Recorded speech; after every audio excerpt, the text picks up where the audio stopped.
I read something regarding the destruction of the Second Temple and the Roman conquest, which shocked me to the core of my being.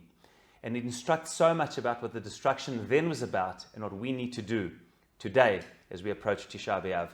This appears in the book of Flavius Josephus, Yosef ben Matityahu, the well-known Jewish commander, part of the rebellion against the Romans, who after captured and became a slave, turned into a chronicler, historian on behalf of the Romans, and wrote, of course, history of the Jews, the wars of the Jews, and so much about the Roman conquest and beyond. And he writes an incredible thing about a conversation between Vespasian, the Emperor Vespasian, his son Titus, and the Roman generals. It appears in book number 4, chapter 6. Incredible thing.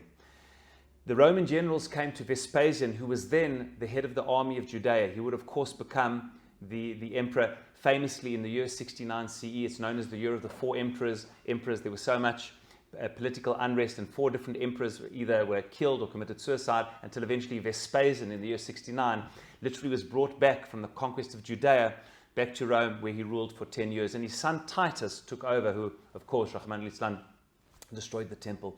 And Vespasian was having a conversation, says Josephus, with Titus and the other generals. And the general said, Vespasian, what are you waiting for? We're surrounding Jerusalem. It's time to destroy the city. He said an incredible thing. He said, no, the Jewish people, the Jews of the time, the sects, will destroy themselves. What do you mean? He says, don't you know what's going on? He says, God is a Roman general. God is fighting on our behalf more than anyone else. He says the Jews are so divided. They're fighting amongst each other. He said so poignantly, if we fight, that will unite them. They will fight like nothing before. United, they've got a chance. Disunited, they don't. Lead them to their own devices, and indeed, they will destroy themselves from within. Shockingly, that is what happened. We know that as the Roman army came down to the south, all the other fleeing forces, Yochanan of Gush Chalav, Shimon bar Giora, all the other commanders came into Jerusalem, and they had all the ideologies. They had the city people who were more moderate. They had the villagers, and those from the north, which were a little bit more extreme, and everybody was there together, all the different views amongst the Jewish people. Some people, the zealots, the Sicarii, said, fight to the end, fight to the death, no way of surrendering. Others said we should surrender, and all types of views in between. And the sects amongst themselves, the Pharisees, the Sadducees, the Essenes, the Sicarii, the zealots, were so disunited that said Vespasian, leave them to their own devices. And literally, while the temple was being destroyed, Jews were still fighting amongst each other who was right and who was wrong. This is, of course, the meaning of Sinat Chinam, which the Gemara speaks about, baseless hatred. And the Netziv of Volozhin, his introduction to Ha'amek Davar, elaborates about the battles between the different sects. Everybody was delegitimizing the other.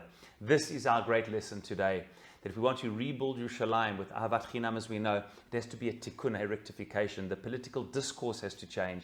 When we argue with others and we delegitimize them, we fight them to the death, and we literally to the death, often metaphorically, Rahman al-Islam, even physically, but we're not able to hear another view and totally delegitimize the person, and that there's no room for discussion at all, that there can be no reasonable discourse, we perpetuate, as we know, the sin of the destruction. May we come together as a people, not only in times of war, where we seem to be outstanding, but also in times of peace, as we forge our way forward and our destiny together.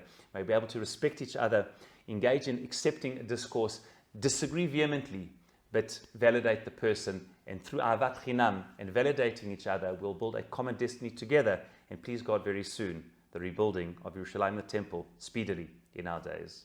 Shabbat Shalom.